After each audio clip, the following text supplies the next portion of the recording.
الفاتحة. أعوذ بالله من الشيطان الرجيم. بسم الله الرحمن الرحيم. الحمد لله رب العالمين الرحمن الرحيم مالك يوم الدين. إياك نعبد وإياك نستعين اهدنا الصراط المستقيم صراط الذين أنعمت عليهم غير المغضوب عليهم ولا الضالين آمين.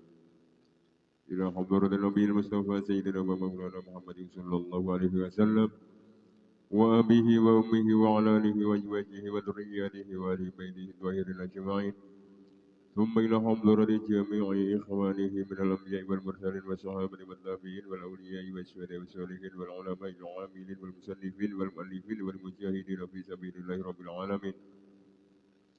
ثم إلى حضرة جميع الملائكة المقربين. ثم إلى حضرة سلطان الأولياء سيدنا الشيخ عبد القادر الجيلاني. ثم إلى حضرة الشيخ حسن علي الشاذلي. وإلى حضرة الشيخ جيد عبد السلام. وإلى حضرة الشيخ عبد العظيم المغدري. ثم إلى حضرة الشيخ جلال الدين السيوطي. وإلى حضرة الشيخ نواوي البنداني. وإلى حضرة جميع المؤلفين والمصنفين. ثم إلى حضرة أولياء الإسلام الجميع وسائر الأولياء من الأعاجم والأعارف. ثم إلى حضرة أولياء في هذه القرية. ثم إلى حضرة شيخ رشيد الشرات وجلالي. ثم إلى حضرة شيخ المدرسة. ثم إلى حضرة أولي الألباب keturunan. وإلى حضرة أشرار الإساق كالدين. وإلى حضرة نائم وزوجته.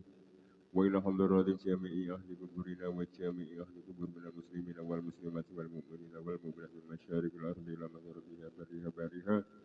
ثم إلى حضرة آبائنا وأمهاتنا وأجدادنا وجداتنا ومشايخنا ومشايخنا إلى المنتهى لكم الفاتحة. أعوذ بالله من الشيطان الرجيم. بسم الله الرحمن الرحيم. الحمد لله رب العالمين الرحمن الرحيم مالك يوم الدين. إياك نعبد وإياك نستعين اهدنا الصراط المستقيم صراط الذين أنعمت عليهم غير المغضوب عليهم ولا الضالين آمين. Libur berapa pertemuan? dua kali pertemuan. Kata lagi ya suwi ya. Biasanya kumpul, orang kumpul. Dua kali pertemuan tidak ketemu. Sampai halaman 37 barisan nomor 2 dari atas. 36. Bismillahirrahmanirrahim. Wa qala lan dawuh sapa Nabi sallallahu alaihi wasallam kanjeng Nabi Muhammad sallallahu alaihi wasallam. Sallu salata sira kabeh kama raaitumuni. Kaya yen to ningali sira kabeh ing ingsun usolli kang lagi salat sapa ingsun. Ini tentang salat yang kemarin. Dewi kanjeng Nabi sallu kama raaitumuni usolli. Dewi kanjeng Nabi salat sira kabeh kaya olehe nggonmu ningali maring aku nalika nglakoni salat. Ngono kuwi luwih gampang. Ngono kuwi cara awake dhewe itu lebih mudah untuk bisa memahami ya. Daripada ya cara awake dhewe. Kowe nek pengen iso mlaster ya delok aku mlaster. Kowe pengen pengen ngaji, iso ngaji, ya delok aku ngaji. Daripada tak terangke nanti gawe acan ngene. Terus ngleletke ning tembok kok ngene. Keterangan ngono-ngono kuwi iki kesuwen, terus ya mungkin ora lek memahamkan. Nah ketika itu sallu kama raaitumuni usolli. Nah ngono kuwi gawe kanjeng Nabi. Salat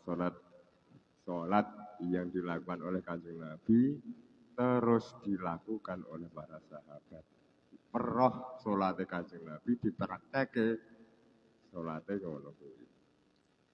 Kira-kira cara awake dhewe marai ngaji lewat teori karo langsung peroh ngono kuwi luwih cepet paham sing ndi. Kira-kira ya. Ya teorine ya dipakai. Perohe ya deloke ya dipakai. Ya ngono kuwi pokoke ya loro-lorone lah. untuk bisa sempurnanya yo jan delok jan yo kayak teori nih dikasih tahu teorinya. Wa qala lan musdawa sallallahu alaihi wasallam kanjeng Nabi Muhammad sallallahu alaihi wasallam. Man utawi sapa wonge iku taroka ninggal sapa man as-sholata ing salat muta'ammidan hale jarak hale sengaja jarak faqad kafara mongko teman-teman kafir sapa man jiharon hale terang-terangan. Ini ya ketika kita meninggalkan sholat dengan sengaja tidak ada udzur, tidak ada alasan-alasan syariah tertentu, maka orang tersebut fakot kafaro jiharon. Ini ya tentang sholat, makanya kita hati-hati. Kita yang ngati-ngati awake dhewe, ngati-ngati keluarga nih awake dhewe dan lain sebagainya. Terus ketika kita guyon itu ya boleh. Tetapi guyonnya itu ya kita batasi.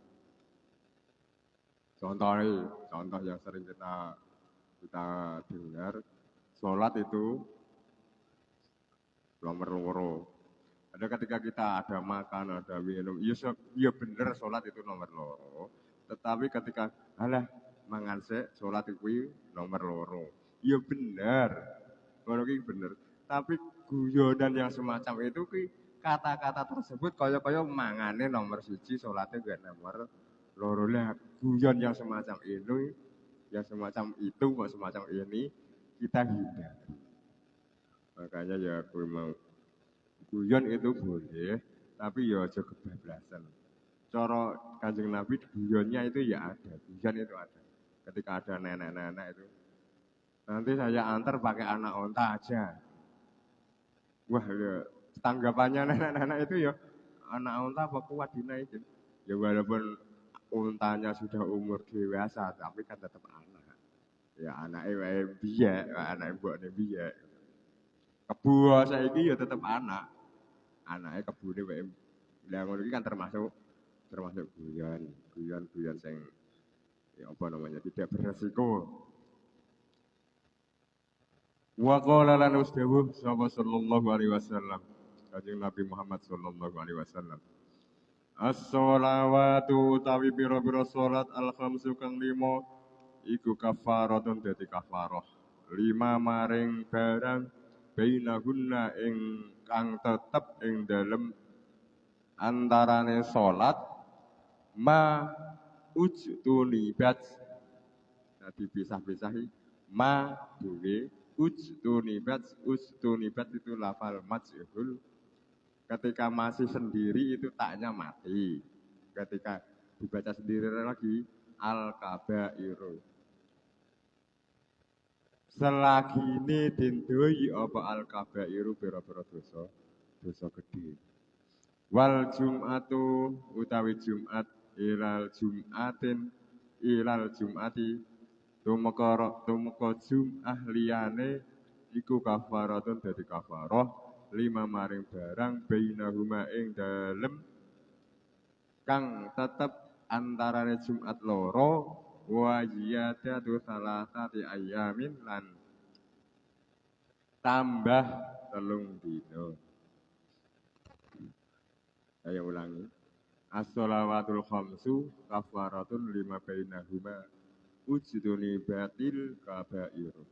Sholat itu menjadi kafarohnya 5 maring dosa bainahunna ing dalam antarane sholat 5 kuwi mau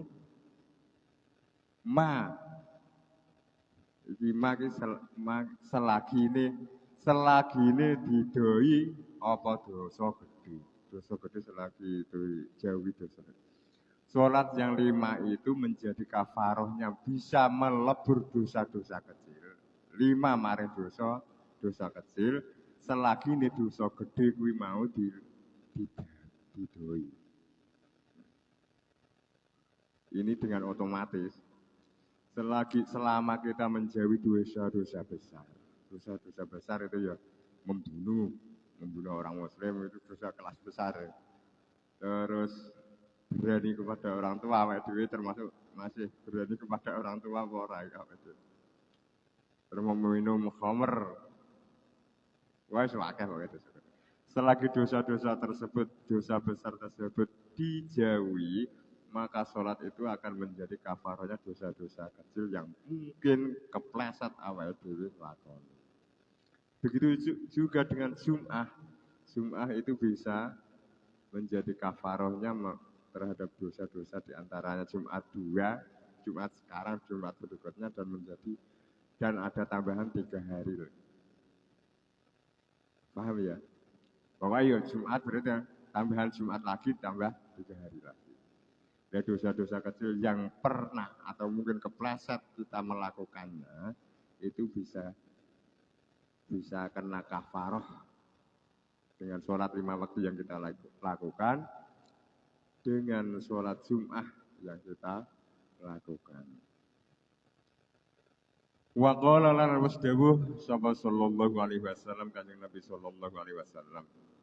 Man utawi sapa wonge iku jamak sapa man bainas sholataini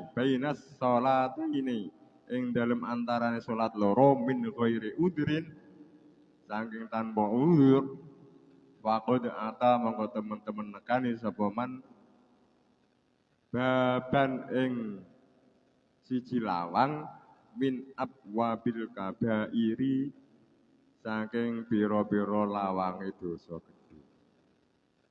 Ini jamak ngumpulake salat loro tanpa ada udzur. Udzur ini termasuk apa ya? Dalam perjalanan jauh. Jamak itu perjalanan jauh. Perjalanan jauh kan memungkinkan diperbolehkan kita untuk menjamak sholat. Ya jaraknya perjalanan yang diperbolehkan untuk menjamak sholat itu ya berbeda-beda. Ada ulama-ulama yang mengambil paling rendah itu 80 km sekitar kuwi 84. Berarti kalau sini Boyolali itu sudah ada kira-kira. Saya pernah guyonan sama teman-teman. Kita ambil paling dekat Semarang Boyolali itu sudah termasuk 80. Berarti kita boleh menjamak sholat. Neng yo aja ngono to Kang. Enteng terima perjalanan 2 jam menjamak sholat subuh sama zuhur itu jaraknya berapa jam? Dan ekonomi masih meminta apa namanya? Hal-hal yang semacam itu ya kita itu kan kalau zaman sekarang kalau sampai upama sampai 100 kilo atau 90 kilo antara nih ya diperbolehkan untuk menjamak sholat itu kan posisi kita itu netral. Upama awake dhewe apa jenengane nyater itu kan dalam kekuasaan kita. Dia ada 2 pilihan nanti. Itu ketika kita minta berhenti ya tetap berhenti melakukan sholat. Ketika kita langsung melakukan perjalanan. Nah, satu sisi ketika perjalanan itu memang perjalanan saya ini kan wis ora payah ta numpak Honda numpak mobil kan wis kondisi memang santai, kondisi ora payah. Kecuali zaman dulu ketika naik onta memang panas payah tenan kondisinya memang boyang-bayingan itu. Dan nah, sekarang itu ya tadi sopir itu dalam kendali kita jam 4 sore suruh berhenti ya tetap berhenti di masjid. Jam maghrib nanti kita minta berhenti, kita suruh berhenti ya kita tetap berhenti di masjid. Hal yang semacam itu ada yang mengatakan lebih baik tidak menjamak sholat. Nanti ada ulama yang satu lagi berkata kemurahan Kanjeng Nabi Muhammad Shallallahu Alaihi Wasallam itu yo dilakoni walaupun itu tidak merasakan kepayahan. Cara jenengan aja pilih ndi. Ada 2 pilihan itu. Dua-duanya kamu lakukan boleh, tapi ya nanti tergantung.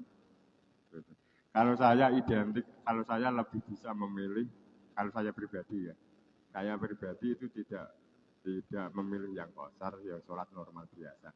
Tetapi kalau teman-teman yang lain kita ikut jamaah nanti kok kosor meringkas sholat, kita ikut saja dua-duanya aja. Enggak apa-apa, enggak ada. Selanjutnya Bismillahirrahmanirrahim al-babu utawi bab al-khamisa asyara kang kaping 15 iku fi fadilatis sunani ing dalem nerangake kautamane pira-pira salat sunnah. Ini salat sunnah. Salat sunnah itu kita lakukan untuk menyempurnakan salat fardu kita yang mungkin ada kekurangannya. Kalau salat fardunya kita sudah sempurna, ya kita tambah pahala lagi. Kalau di sini ngendikane ulama itu nawafilus sholati qala al ulama wal hikmatu fil masru'iyatin nawafili iku takmilu lil faraidi. Yang menjadi pokok adalah takmilu lil faraid, menyempurnakan sholat-sholat fardu yang mungkin ada kekurangannya. Qala dawuh sapa Nabi sallallahu alaihi wasallam, Kanjeng Nabi sallallahu alaihi wasallam. Man utawi sapa wong iku sholat sapa mang fil yaumi ing dalem sedina wal lailati lan sawengi isnatai asyara ing rolas apane rakaatan rakaate tatawuan krana sunah bana mongko bangun sapa Allahu Allah lahu keduwe man lahu untuk orang tadi baitan ing omah fil jannati ing dalem swarga.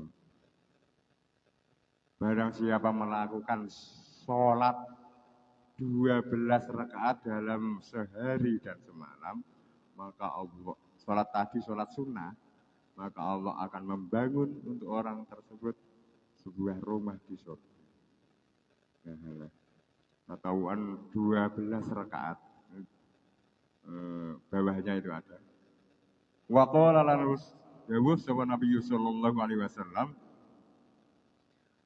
man utawi sapa wong iku salat sapa man qoblal fajri ing dalem sadurunge fajar sate ya menjelang sebelum subuh rakaataini ing 2 rakaat wa qabla dhuhri lan sadurunge zuhur arba'an ing 4 rakaat wa ba'daha lan ing dalem sakwuse zuhur arba'an ya ing 4 rakaat wa arba'an lan 4 rakaat qoblal asyri ing dalem sadurunge asyar. Dakhalal jannah mongko mlebu swarga. Dakhala mongko mlebu sapa man al jannata ing swarga. Coba kita hitung ya. Qoblal fajri 2 rakaat, 2. Qoblal dhuhri arba'an berarti 4, berarti sudah 6.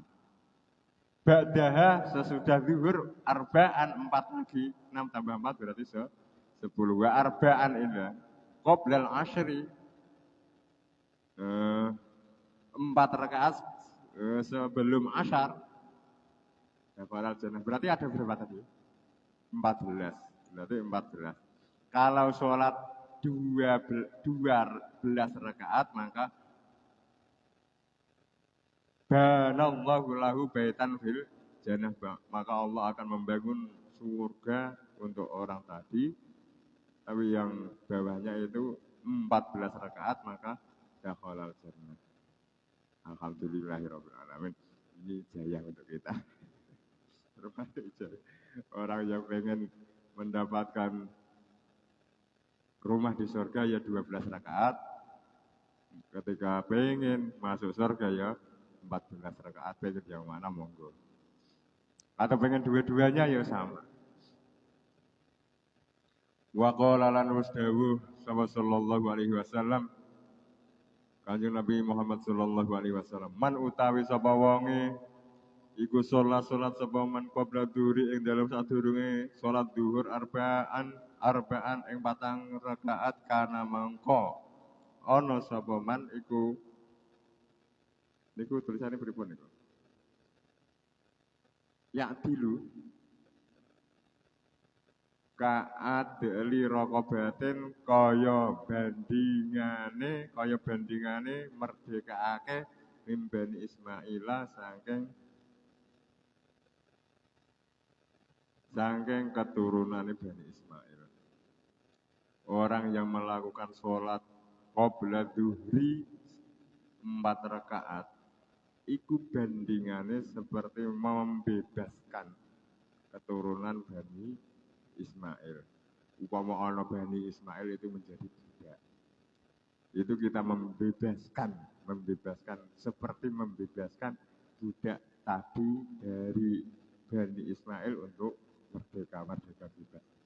Budak itu ya kerja ora dibayar. Terus budak itu ya bisa dijual, bisa dikerjakan secara apa namanya? Ya pokoknya ya budak. Wa qala lan mustawa sallallahu alaihi wasallam.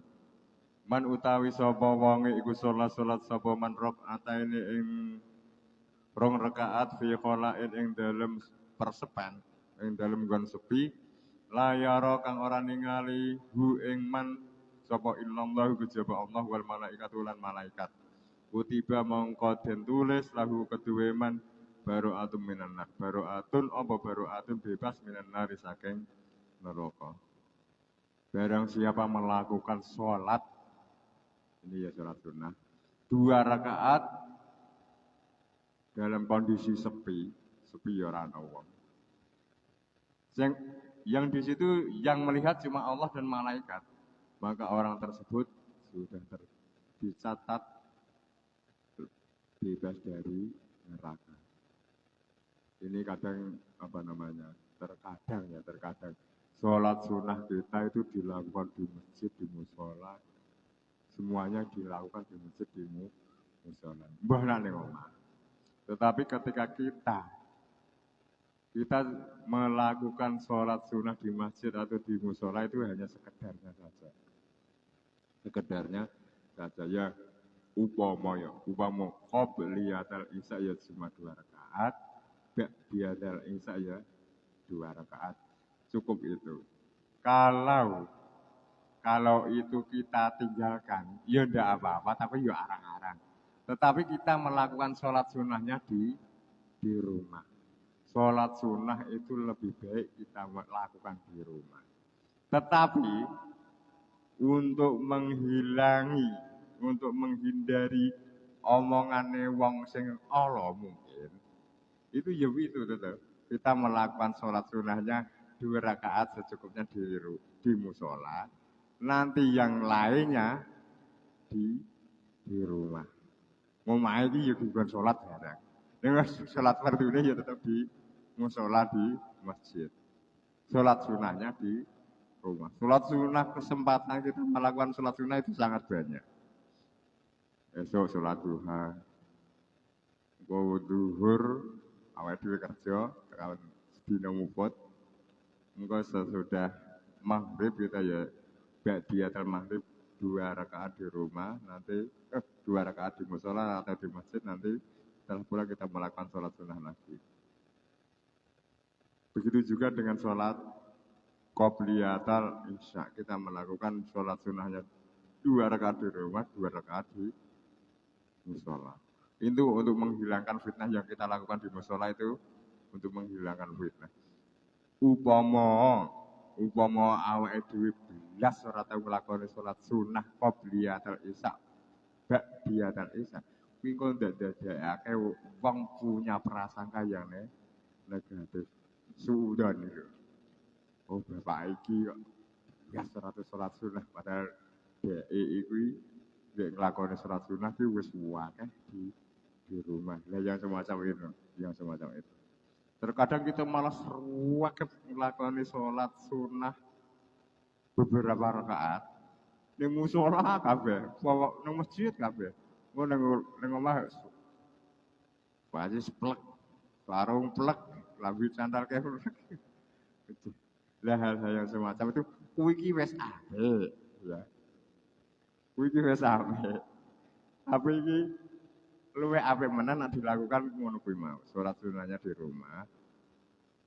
Tapi kita melakukan sholat sunahnya sekedarnya di masjid, di musola hanya untuk tapi ya tetap lillahi ta'ala untuk menghindari prasangka-prasangka negatif dari orang di sekitar kita. Al-Fatihah. A'udzu billahi minasyaitonir rajim. Bismillahirrahmanirrahim. Alhamdulillahi rabbil alamin arrahmanir rahim maliki yaumiddin. Iyyaka na'budu wa iyyaka nasta'in ihdinas siratal mustaqim. Siratal ladzina an'amta 'alaihim ghairil maghdubi 'alaihim waladdallin. Amin.